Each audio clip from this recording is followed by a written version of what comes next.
In preparing, or once I got an invitation to come down here, I heard about this guy named John J. May. We have lots of him in the country I come from, Texas.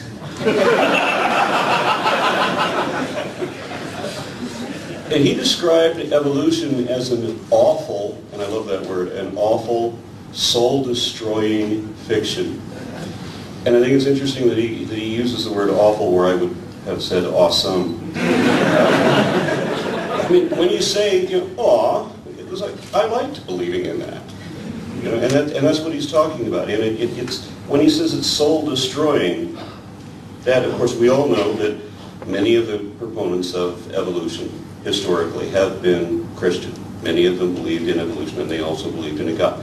So this guy is assuming that if you accept evolution, then you have to deny God, that it's this dichotomy. It's all the way one way or the other.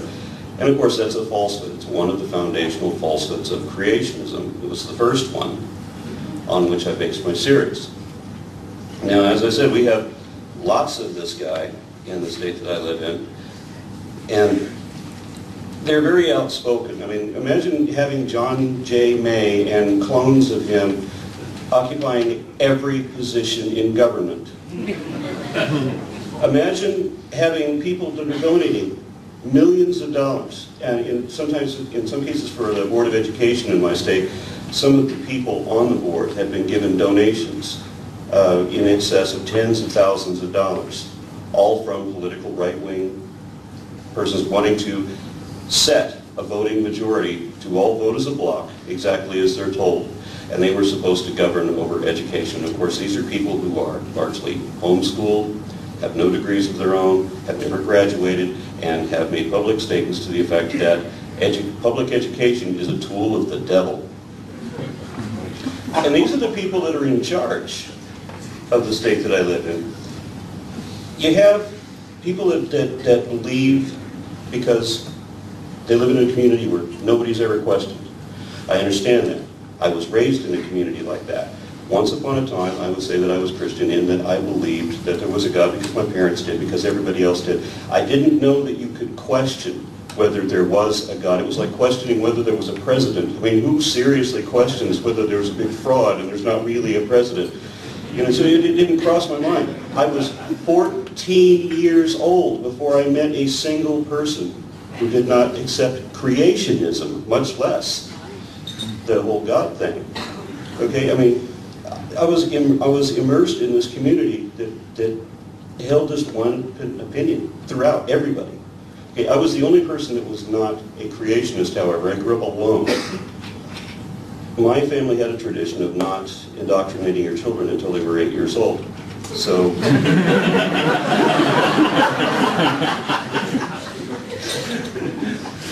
the benefit of that was that somebody recognized some interest that I had in dinosaurs and that sort of thing, and it was a second grade school teacher, and she gave me a book on dinosaurs, a terribly antiquated and out-of-date book now.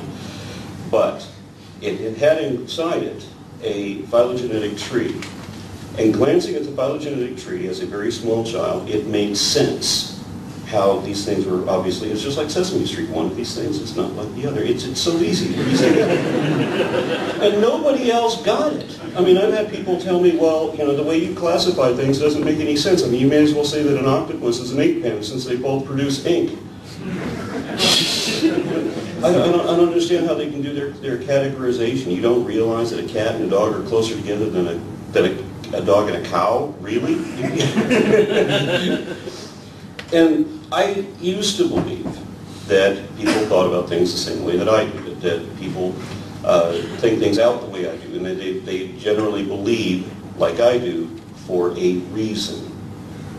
And when I got a job that had me on the internet for extended periods, I realized as soon as I get on blogs and Usenet columns and things like that, that a whole lot of people don't believe anything like me, and they don't rationalize, they don't think anything through like me. I got into a group called Talk.Origins, and the advantage there was that I had people that were very well versed in science, and I had people that were supposedly very well versed in religion. I wasn't going for the cheap shot, the easy target that they challenge Dawkins for. I mean, I'm going for the very best that anybody can put forth, and I found out there isn't one. There's nobody that can put up an argument. I said, okay, well, just tell me, what is the reason that you believe? And I was shocked to find out that there was not one. I have got many people to tell me that, well, these may be what the facts are, but I prefer to believe this. And it was shocking to me that people will tell me that I believe this way because I want to, because it makes me feel good, because I like this, because it has community. And it had nothing to do with whether or not you actually think it's true. And then when you pressure some of these people in these, whether it's an online debate or it's a personal debate, in some cases you can get them up into a corner and they get to a point where they have to concede some critical error, and they're forbidden to concede that error. And when you get to a point where you can't admit any mistake and you can't defend it either, it causes a sort of a psychological meltdown. My position does not. If you prove me wrong on any point, and people have several times, I correct it and I improve, and eventually I will thank the person that corrected me, and my perspective improves. And that's what science does. It takes out everything that is wrong one thing at a time through process of elimination, weeds truth out of falsity. Religion doesn't. Now, most of us were talking about atheism in the sense that is may as well be synonymous with rationalism or empiricism or something like that. Of course, as has been said, atheism is simply the lack of a belief of God. It's those who are not convinced that a God must necessarily exist. I didn't know that I was atheist and didn't know it for 15 years because I had been convinced that atheists were people who don't believe in anything. Meaning, if you don't believe in anything spiritual, you don't believe it, you may as well be nihilist. Maybe all of it is an illusion. Or I was told that atheists know there is no God, and I don't believe in Gnosticism. I don't believe in stating that I know what I know no one even can know. That to me is dishonest. And so I looked at the things that people believe and how they're starting to put all of this in schools. And somebody was talking to me about how their church, they're part of this huge coalition that had successfully positioned all these judges and senators and other people in positions of power. And this is when they started explaining to me how you're going to overturn the country through this wedge strategy. And that's when I decided to become an activist myself. And it started with online debates and discussions, and then carried on. And I ended up getting into debates with people that were courting the Board of Education. And finally, none of that would pan out. You can't reach these people. Religion has this basis of, the purpose of it is to make believe, and where I come from we call that pretend. But that is the goal. You can't question the conviction. You have to force yourself to believe it. And some people have actually told me that that is their perspective. They have to make themselves, force themselves to accept, even when they know it's not right, because they have this requirement. And so I realized, okay, here's May thinking that if you accept evolution, it means you have to reject God. And why does this happen? Because his God is not independent of Scripture. There's another foundational falsehood. He can't distinguish doctrine from deity. If you disprove the Bible, it does not disprove God. If you disprove the Vedas, it does not disprove God. So there's another falsehood there. So I started piecing together these arguments that I kept seeing again and again and again, because there's not many. I mean, we've talked about Ray Comfort a hell of a lot. He's managed to make multi-million dollars and has a nice house close to the beach using the same lame argument for 10 years. He doesn't change it.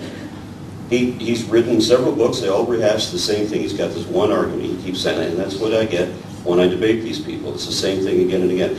So I've taken concise points to do a video series disproving each one of these things. I mean, if you ever debated with any creationist, I mean, you always hear, well, how come there's no transitional species, for example? And then you have to go out and you have to provide a list, which everyone individually will be denied simply because they have to be denied. So I had to come up with something to show that there is a definition, these things match the definition, these people know that it matches the definition, and they're lying about it anyway.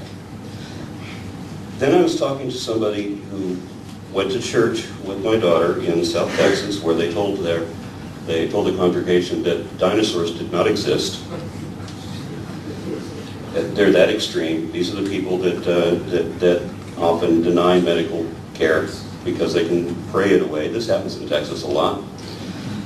And one of these people challenged me to prove, or she said that I could not prove, evolutionism. And I said, well, yes, as a matter of fact, I can.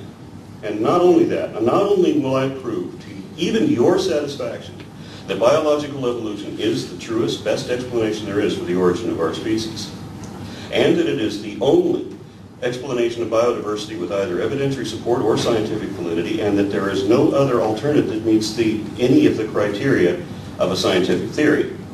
But I will also prove that everything creationism has taught you about evolution was a lie, and not just that it's wrong, but they knew it was a lie when they told it to you. And I created the Foundational Falsehoods of series, or Foundational Falsehoods of Creationism series to that end. One of the early responses to that was that I was hurting people. And I often get, why don't you just let me believe what I want to believe? I want to believe I'm the king of Persia, perhaps. Maybe I want to believe that that tiger is really a penguin and won't really hurt me. To me, honesty matters. Only accurate information has practical application, and accountability matters. If you're going to teach something, make sure that you're going to teach something that is correct. And this is where we get back into Gnosticism, because these people are not just telling you that there's no transitional species when they know damn well that there are hundreds, even according to the strictest definition of that word. But they are also teaching, asserting as fact, that which is not evidently true, and that, of course, is inherently dishonest. Faith itself is inherently dishonest, because faith is an unwarranted assumption that is inserted with unreasonable conviction. Now, it would be unwise to hold an absolute conviction even when there is evidence, but we're talking about something that is asserted with no reason to believe it at all, other than some subjective thing. Some of us have a need to believe, and others simply understand. Those who have a desire to understand will improve their perspective, and we will find the faults and correct them. Those who have the need to believe will not correct anything and will always remain just as wrong as they started out, at least. Because, you know, it's like the game of 20 questions. Okay, from any position, any independent people can take any subject, they can start from any point, because there is only one truth. When you weed away all of the falsehoods in your own perspective, you're going to zero in on that one and only truth. Everybody, no matter where they come from, is going to come into the same truth because there is only one. But religion starts from there and goes that way. That's why you have thousands of denominations, all of them as wrong as they can be. The two things that I've noticed about religion is there's not one thing that they can say that their beliefs promote that they can show is actually true. Nothing. I can show many things that are actually true and demonstrate that they lied about these things. And so what it comes down to is, of course, and I'm not the first person to say this, I don't know who did, so I'm going to take credit today. Science doesn't know everything. Religion doesn't know anything.